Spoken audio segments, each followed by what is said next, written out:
Online business ചെയ്തിട്ട് മാസം 1,00,000 രൂപയുടെ മുകളിൽ പ്രോഫിറ്റ് ഉണ്ടാക്കണം എന്ന് ആഗ്രഹിക്കുന്ന ആൾക്കാർ തീർച്ചയായിട്ടും നെക്സ്റ്റ് 6 മന്ത്സിലേക്കെങ്കിലും കണ്ടിന്യൂസ് ആയിട്ട് ഫോളോ ചെയ്യേണ്ട ഒരു ഫ്രെയിം വർക്കിനെ കുറിച്ച് ഞാൻ പറഞ്ഞുതരാം.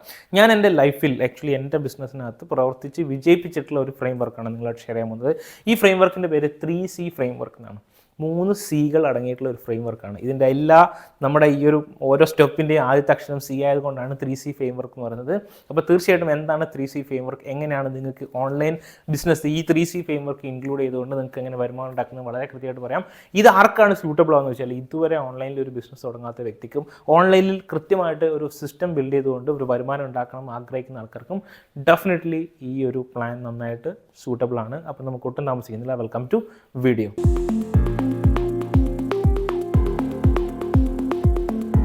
നമ്മൾ ഇന്ന് പറയാൻ പോകുന്ന 3C ഫ്രെയിം വർക്കിൻ്റെ ഫസ്റ്റ് സി എന്ന് പറയുന്നത് ക്രിയേറ്റ് എ സ്കേലബിൾ പ്ലാനാണ്. സ്കേലബിലിറ്റി എന്ന് പറയാൻ കാരണം എന്താണ്? നിങ്ങൾ ഒരേ തവണ വീണ്ടും റിപ്പീറ്റഡ് ആയിട്ട് കാര്യങ്ങൾ ചെയ്ത് കഴിഞ്ഞാൽ നിങ്ങൾക്ക് ചെയ്യാൻ പറ്റുന്നതിന് ഒരു ലിമിറ്റേഷൻ ഉണ്ട്. പക്ഷേ സ്കേലബിൾ ആണെങ്കിലോ നിങ്ങൾ മാറി നിങ്ങളുടെ ശേഷം 1, 2, 3 ആൾക്കാർ അതേ ജോലി നിങ്ങൾ ഏൽപ്പിക്കുകയാണെങ്കിൽ നിങ്ങളുടെ ബിസിനസ്സും വളരാൻ തുടങ്ങും. അപ്പോൾ സ്കേലബിൾ ആയിട്ടുള്ള ബിസിനസ് പ്ലാൻ സെലക്ട് ചെയ്യുക എന്നുള്ളതാണ് first step. Create A scalable business plan. അപ്പോൾ എന്താ ചെയ്യേണ്ടത്? ബിസിനസ്സിനകത്ത് ഓൺലൈൻ ബിസിനസ്സിനകത്ത് പല ബിസിനസ് മോഡലുണ്ട്.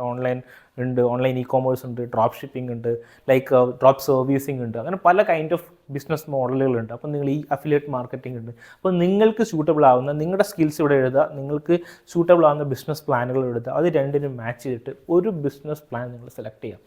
അതാണ് ക്രിയേറ്റ് എ ബിസിനസ് പ്ലാൻ എന്ന് പറയുന്നത്.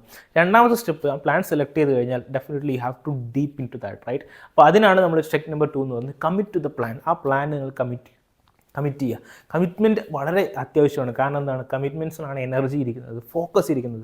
എത്രത്തോളം നിങ്ങൾ കമ്മിറ്റഡ് ആകുന്നു അത്രത്തോളം നിങ്ങൾ വളരെ സീരിയസ് ആയിരിക്കും. നിങ്ങൾക്ക് ആ ആക്ഷൻ അല്ലെങ്കിൽ നിങ്ങൾക്ക് ആ റിസൾട്ട് കിട്ടാനുള്ള സാധ്യതയും വളരെ കൂടുതലാണ്. So commit to the plan. അപ്പോൾ നിങ്ങൾ ആ പ്രൊജക്റ്റിൽ മാത്രമായിരിക്കും ഫോക്കസ് ചെയ്യുന്നുണ്ടാവും. അപ്പോൾ നിങ്ങൾക്ക് അതിൻ്റെ ഇൻ ഡെപ്ത് ആയിട്ടുള്ള കാര്യങ്ങളൊക്കെ നിങ്ങൾക്ക് പഠിക്കാനും നിങ്ങൾക്ക് അതിനെക്കുറിച്ച് കാര്യങ്ങൾ മനസ്സിലാക്കാനുള്ള സമയമാണ്. നോർമലി ഈ ഒരു പ്ലാൻ സെലക്ട് ചെയ്തതിന് ചെയ്യുന്ന കമ്മിറ്റ്മെൻറ്റ്സ് എന്ന് പറയുന്നത് ത്രൂ ഔട്ട് നിങ്ങൾ ആ ബിസിനസ് നിങ്ങൾ എത്ര നാൾ കൊണ്ടുവന്നു അത്രയും നാൾ ആ കമ്മിറ്റ്മെൻറ്റ് വേണ്ടത് വളരെ അത്യാവശ്യമാണ്. അപ്പോൾ ഫ്രം ദ ബിഗിനിങ് തൊട്ടിട്ട് ആ സെയിം എനർജി നിങ്ങൾ ഫോളോ ചെയ്യുക. മൂന്നാമത്തത്, നിങ്ങൾ ആ പ്ലാനിൽ കമ്മിറ്റ് ആയി കഴിഞ്ഞാൽ definitely you have to take action. ഈ ആക്ഷൻ എടുക്കുന്ന പ്രോസസ്സിന് നമ്മൾ പറയുന്നത് കൺസിസ്റ്റൻസി എന്നാണ്. Just be consistent in the plan. അപ്പോൾ കൺസിസ്റ്റൻ്റ് ആയിട്ടുള്ള ആൾക്കാർക്ക് മാത്രമേ റിസൾട്ട് ഉണ്ടാക്കാൻ പറ്റുള്ളൂ. കാരണം എന്താണ്? ബിക്കോസ് അവർ എല്ലാ ദിവസങ്ങളിലും എന്താണോ അവർക്ക് ചെയ്യേണ്ടത് ആ കാര്യങ്ങൾ റിപ്പീറ്റഡ് ആയിട്ട് ചെയ്തുകൊണ്ടിരിക്കുകയാണ്. Repetition gives improvement. ഒന്ന്. രണ്ടാമത്തെ കേസിൽ റിപ്പീറ്റേഷൻ ചെയ്യുന്ന സമയത്ത് എന്താ കസ്റ്റമർ എൻഡിൽ ഗുണമുള്ള കസ്റ്റമർ നിങ്ങളെ ട്രസ്റ്റ് ചെയ്യാൻ തുടങ്ങും. You are showing up every day. എല്ലാ ദിവസങ്ങളിലും നിങ്ങൾ എന്ത് ചെയ്യുക? ഈ പ്രൊഡക്റ്റ് കാണുകയാണ്, ഈ സർവീസ് കാണുകയാണ്.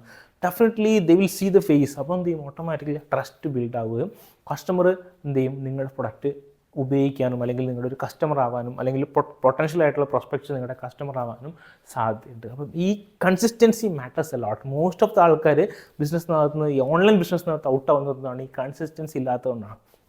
കൺസിസ്റ്റൻസി നിങ്ങൾക്ക് 2 തരത്തിൽ ചെയ്യാം. ഒന്നുകിൽ ഓർഗാനിക് വേയിൽ ചെയ്യാം, ഇല്ലെങ്കിൽ ഇനോർഗാനിക് വേയിൽ ചെയ്യാം. ഇനോർഗാനിക് വേ എന്ന് പറഞ്ഞാൽ പെയ്ഡ് ക്യാമ്പയിൻസിലൂടെയും പെയ്ഡ് ആഡ്സിലൂടെയൊക്കെ നിങ്ങൾക്ക് എന്ത് ചെയ്യാം? എല്ലാ ദിവസങ്ങളിലും നിങ്ങളുടെ സ്പെസിഫിക് ആയിട്ടുള്ള ഓഡിയൻസിൽ നിങ്ങൾക്ക് കാണിക്കുന്ന രീതിയിൽ ചെയ്യാം.